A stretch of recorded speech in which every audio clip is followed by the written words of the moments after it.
کوئی قدم اٹھائیں تو صحیح، کوئی بات کریں تو صحیح۔ اور یار پانی جتنا مرضی بھی میلا کچیلا ہو جائے، آگ بجھانے کے کام تو آتا ہے کہ نہیں؟ تو اثر تو چیزوں میں ہوتا ہے۔ تو چڑیا نے اپنی چونچ میں، باقی تو نہ ساتھ چلیں، تو اس نے اپنی چونچ میں پانی کے چند قطرے بھرے جتنے آ سکتے تھے، اور لا کے حضرت ابراہیم کے لیے جو آگ جلائی گئی تھی اس کے قریب چھوڑے۔ ادھر سے رب کا حکم آ گیا، آگ میرے ابراہیم پہ ٹھنڈی ہو جا۔ تو وہ چڑیا، وہ آگ ٹھنڈی ہو گئی، خدا کے حکم سے سلامتی والی ہو گئی۔ تو جا کے باقی چڑیوں سے کہنے لگی، دیکھا نا تمہیں کہتی تھی نا چلو، وہ قطرہ تو ایک ہی تھا پر حکم تو رب کا ہی آنا تھا نا، تمہیں کہا تھا نا چلو، اگر تم میرے ساتھ چلتی تو ہو سکتا ہے سیلاب بھی آ جاتا اور حضرت ابراہیم کے سارے دشمنوں کو بہا کے بھی لے جاتا۔ ایک تو سب سے پہلے اپنی اہمیت کو سمجھیں، آپ محسوس کریں کہ ہم مسلمان ہیں۔ مسلمان جو ہوتا ہے نا اس کے ساتھ خدائی طاقت ہوتی ہے۔ نبی پاک صلی اللہ تعالی علیہ وسلم نے فرمایا دعا مومن کا ہتھیار ہے۔ اس کے ساتھ جو خدائی طاقتیں ہیں وہ کافر مشرک کے ساتھ نہیں۔ جب تک یہ سمجھ نہ لیتا کہ اللہ تعالیٰ کی طاقتیں، اس کا فضل میرے ساتھ ہے۔ دیکھیں احد کے میدان میں جب ابو سفیان پکارے، ابھی کلمہ نہیں پڑھتے تھے، وہ پکارے، انہوں نے کہا کہ کدھر ہیں فلاں بن فلاں، فلاں بن فلاں کدھر ہیں، دیکھو تمہارے کتنے لوگ ہم نے شہید کر دیے۔ تو حضور نے صحابہ سے کہا اسے کہو کہ تم تو کسی مولا کو مانتے نہیں اور ہم کوئی لاوارث تو نہیں، ہمارا تو رب رسول ہے۔ ان سے کہو ہمارے جو چلے گئے وہ شہید ہیں، جو بچ گئے وہ غازی ہیں۔ تو پہلے تو مسلمان یہ پہچانے، اور جب پہچان لے اچھے طریقے سے کہ میں مومن ہوں۔ دیکھیں نا ہم نے ساری زندگی جٹ بن کے، بٹ بن کے، رائی بن کے گزار دی۔ کچھ چاہیے نا کہ زندگی کی کچھ 4 سال مسلمان بن کے بھی گزارے۔ اقبال کہنے لگے یوں تو سید بھی ہو، مرزا بھی ہو، افغان بھی ہو۔ دل کبھی کرتا ہے کہ اقبال سے پوچھوں آپ نے سب سے پہلے سید کا ہی نام لے دیا ہے۔ یوں تو سید بھی ہو، مرزا بھی ہو، افغان بھی ہو، اور تم سبھی کچھ ہو، بتاؤ کہ مسلمان بھی ہو۔ نعرہ تکبیر، نعرہ رسالت، نعرہ حیدری۔ تو سب سے پہلی بات تو یہ کہ مسلمان کو سمجھنا۔ دوسری بات یہ کہ جب وہ سمجھ لینا کہ میں ایک مومن ہوں، جس طرح باپ ہونے کی حیثیت سے کوئی ذمہ داریاں ہیں، استاد ہونے کی حیثیت سے کوئی ذمہ داریاں ہیں، ہماری کسی جماعت کا مقتدا ہونے کی حیثیت سے ذمہ، اس طرح بحیثیت مومن بھی ہماری کچھ ڈیوٹیاں ہیں۔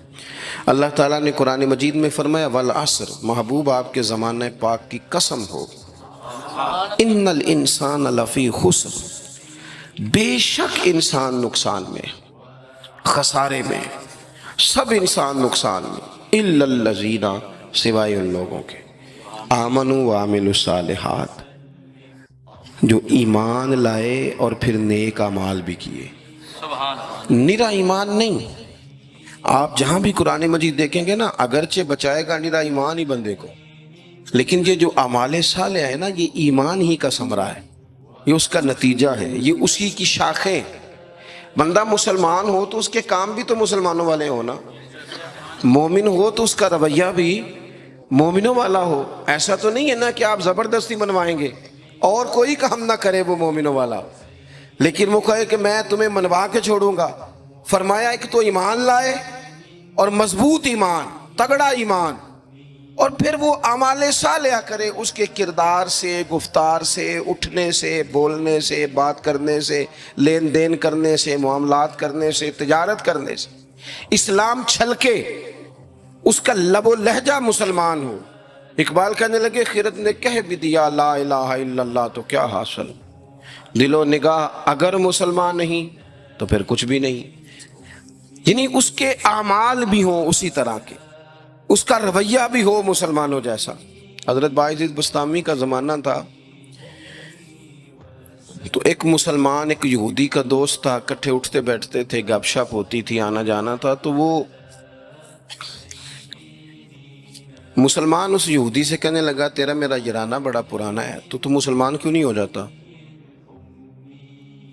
تو اس کا دوست تھا، بے تکلف تھا، سجن تھا، وہ کہنے لگا یار میں نے دیکھے ہیں 2 اسلام، ایک اسلام وہ ہے جس پہ تو عمل کرتا ہے، اور ایک وہ ہے جس پہ حضرت باعزید بستامی عمل کرتے ہیں۔ تو میرے ساتھ ہر جگہ چلا جاتا ہے، جہاں تمہارے دین نے منع کیا وہاں بھی چلا جاتا ہے۔ تو ایک تو ہے تیرے والا اسلام، جس طرح کی بولی میری اسی طرح کی تیری، جس طرح کا آنا بہنا اٹھنا بیٹھنا کھانا پینا میرا اسی طرح کا تیرا۔ تو اگر تم کہہ رہا ہے تیرے والا اسلام قبول کروں تو اس میں تو صرف ایک کلمے کا فرق ہے معاذ اللہ، باقی تو سب وہی ہے۔ اور ایک اسلام ہے حضرت بایزید کا، بولے تو سچ بولے، کھائیں تو طیب کھائیں، دعوت دیں تو خیر کی دیں، بات کریں تو بھلائی کی کریں۔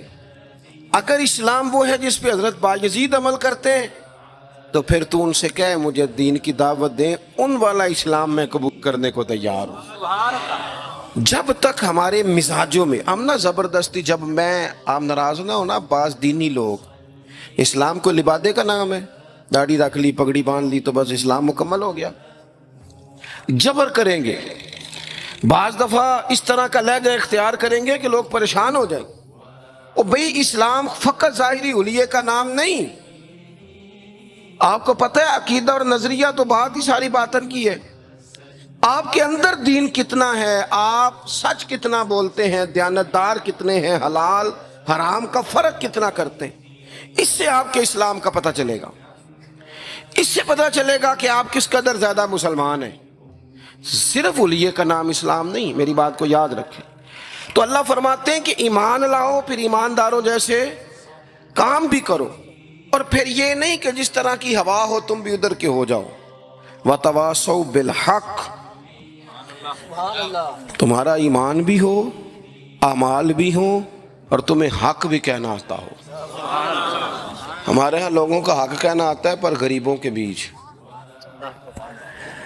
میں جی ہمیشہ سچ بولنا کدے نال، ماڑے بندے نال، میری گل کھری کرنا بھی، تو کھری گل ڈی ایس پی دے منہ تے کری جا کے، تیرا پتہ لگے یہ جڑی تو کھری گل کرنا ہے نا۔ دیکھو نا جی، آپ سارے لوگ مجھ سے پیار کرنے والے ہیں، میں جو مرضی کہوں آپ نے کہنا ماشاءاللہ، محبت سے ہیں نا آپ۔ مزہ تو تب ہے کہ ایوان اقتدار میں آپ جائیں، وہاں آپ سچ بات کریں۔ بہت سارے لوگ سچ بولتے ہیں دوسروں کے بارے میں، حالانکہ سب سے زیادہ سچ اپنے بارے میں بولنا چاہیے۔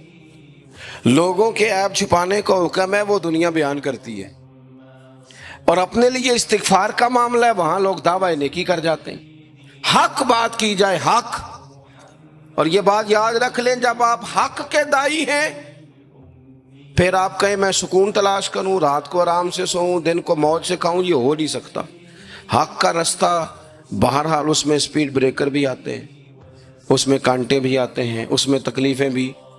حضرت جنید بغدادی نے ایک بندے کا جنازہ پڑھا تو لوگ کہنے لگے جی سارے ہی انہوں چنگا آندے رہے، بندہ ہی کمال تھا، کسے کو شکوہ ہی نہیں، سب ہی اچھا کہتے ہیں۔ حضرت جنید بغدادی فرمانے لگے اوہو غلطی ہو گئی، منافق کا جنازہ پڑھ لیے، یہ تو جس کے منہ پہ جاتا تھا اسی کا ہو جاتا تھا۔ آپ فرمانے لگے اگر سچی بات کرتا تو کچھ نہ کچھ مخالف بھی ہوتے، اس لیے کہ ہر بندے کا